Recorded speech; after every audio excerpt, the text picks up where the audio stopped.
Día 20. Restaura el compañerismo. Dios, por medio de Cristo, nos reconcilió consigo mismo y nos dio el ministerio de la reconciliación. Segunda de Corintios, capítulo 5, versículo 18. Siempre es valioso restaurar relaciones.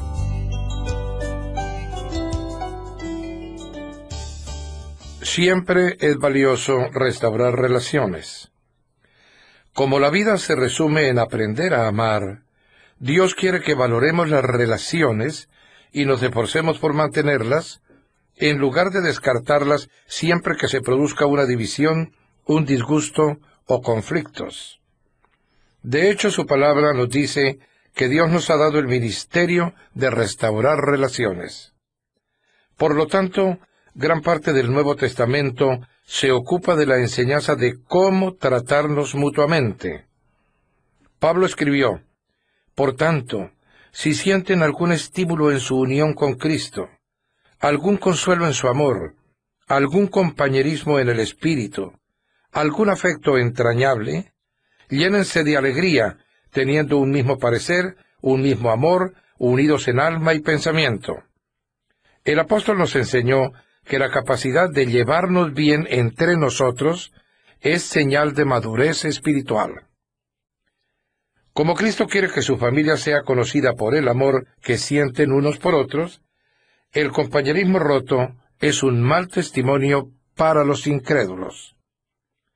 Por eso Pablo sentía tanta vergüenza de los miembros de la iglesia de Corinto. Ellos se dividían en facciones de distinta tendencia y hasta se demandaban a juicio. Por eso escribió: digo esto para que les dé vergüenza. ¿Acaso no hay entre ustedes nadie lo bastante sabio como para juzgar un pleito entre creyentes? No podía creer que no hubiera nadie en la iglesia lo suficientemente maduro para resolver un conflicto en paz. En la misma carta dijo: les suplico, hermanos, en el nombre de nuestro Señor Jesucristo, que todos vivan en armonía y que no haya divisiones entre ustedes, sino que se mantengan unidos en un mismo pensar y en un mismo propósito. Si quieres la bendición de Dios en tu vida y que te conozcan como su hijo, debes aprender a ser pacificador. Jesús dijo: dichosos los que trabajan por la paz, porque serán llamados hijos de Dios. Fíjate que Jesús no dijo: dichosos los que aman la paz, porque todos la amamos. Tampoco dijo: dichosos los pacíficos, que nada los perturba. Al contrario, afirmó: dichosos los que trabajan por la paz, los que activamente procuran resolver los conflictos.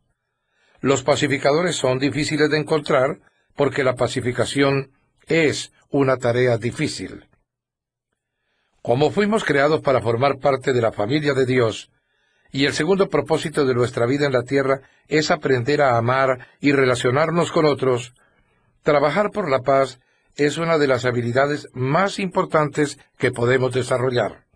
Por desgracia, a la mayoría de nosotros nunca se nos enseña cómo resolver conflictos. Trabajar por la paz no es evitar los conflictos. Huir de los problemas, aparentar que no existen o tener miedo de hablar de ellos es cobardía. Jesús, el príncipe de paz, nunca tuvo miedo al conflicto. En cierta ocasión hasta lo provocó para bien de todos. A veces necesitamos evitar los conflictos, otras necesitamos crearlos, y aún otras resolverlos. Por eso debemos orar pidiendo la guía continua del Espíritu Santo. Trabajar por la paz no es apaciguar, siempre cediendo, dejándolos pisar, permitiendo que los demás nos pasen por encima. No es lo que Jesús tenía en mente. Él se negó a ceder en muchos asuntos. Se mantuvo firme en su posición frente a la oposición del mal. ¿Cómo restaurar una relación? Como creyentes, Dios nos ha llamado a restablecer nuestras relaciones unos con otros. Hay 7 pasos bíblicos para restaurar el compañerismo. Primero, habla con Dios antes que con la persona. Conversa con Dios acerca del problema. Si oras sobre el conflicto antes de ir con el chisme a un amigo, descubrirás que tú o la otra persona cambian de parecer sin ayuda de nadie. Nuestras relaciones serán mejores si oramos más por ellas. Como lo hizo David con sus salmos, usa la oración para ventilar hacia arriba. Cuéntale a Dios tus frustraciones. Clama a Dios. Él nunca se sorprende ni se disgusta por nuestro enojo, dolor, inseguridad o cualquier otra emoción. Cuéntale exactamente cómo te sientes. Muchos conflictos se originan en necesidades insatisfechas. Algunas de ellas solo pueden ser satisfechas por Dios.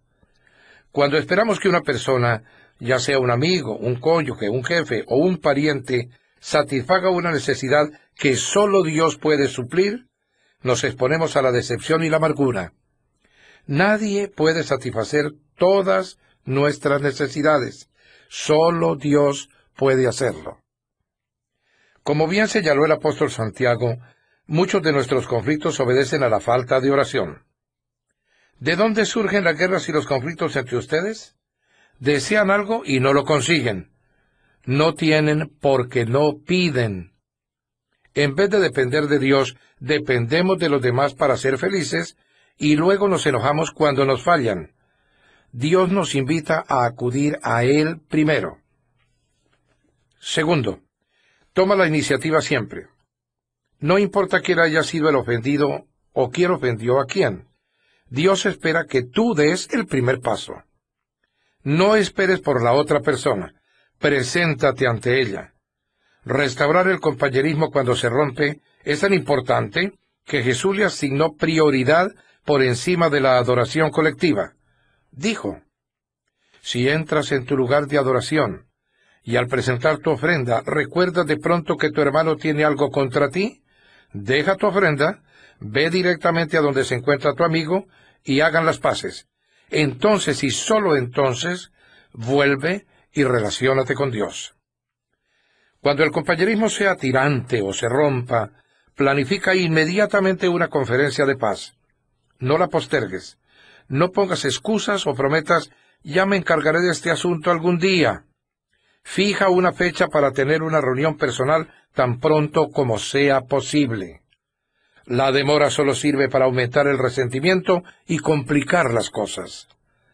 En casos de conflicto, el tiempo no cura las heridas, las inflama. Actuar prontamente, además, reduce el daño espiritual que puedes sufrir.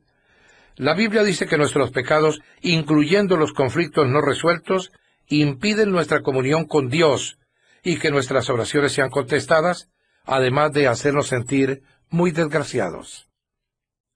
Los amigos de Job le recordaron que preocuparse hasta la muerte con el resentimiento sería una necedad, una insensatez, y que solo consigues lastimarte con tu enojo. El éxito de una conferencia de paz muchas veces depende de escoger el momento y el lugar correcto para reunirse. No se reúnan cuando dos estén cansados ni cuando puedan ser interrumpidos. El mejor momento es cuando los dos se encuentren en un buen estado de ánimo. Tercero, sé comprensivo. Usa tus oídos más que tu boca. Antes de intentar resolver un desacuerdo, escucha atentamente los sentimientos de la otra persona.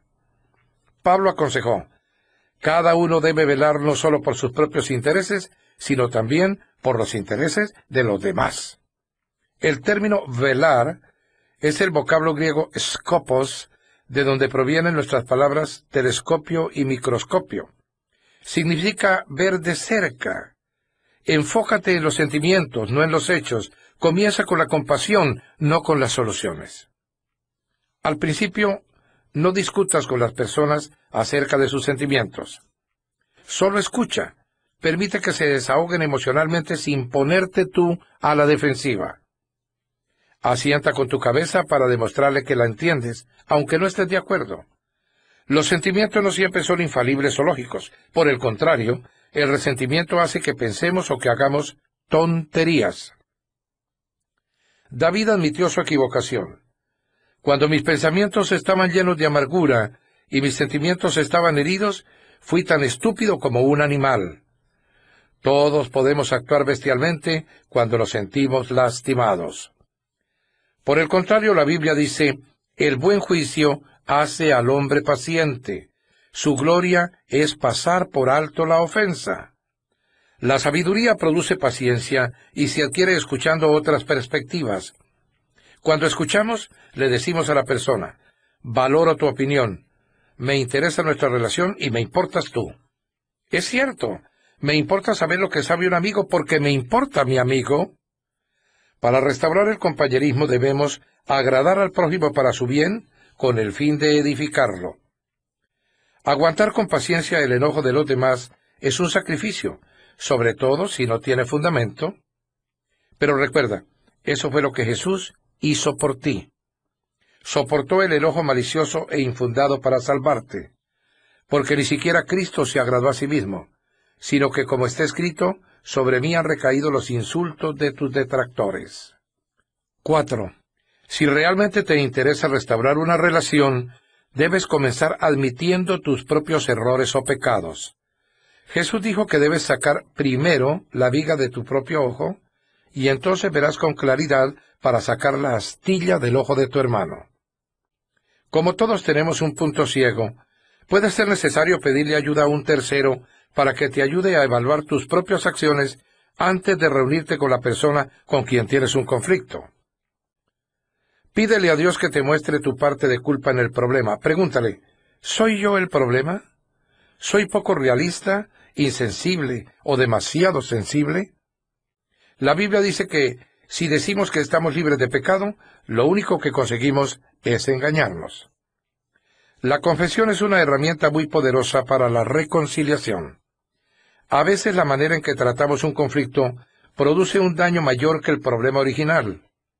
Cuando comenzamos por reconocer con humildad nuestras equivocaciones, el enojo de la otra persona se apaga y la desarmas, porque posiblemente esperaba que estuvieras a la defensiva.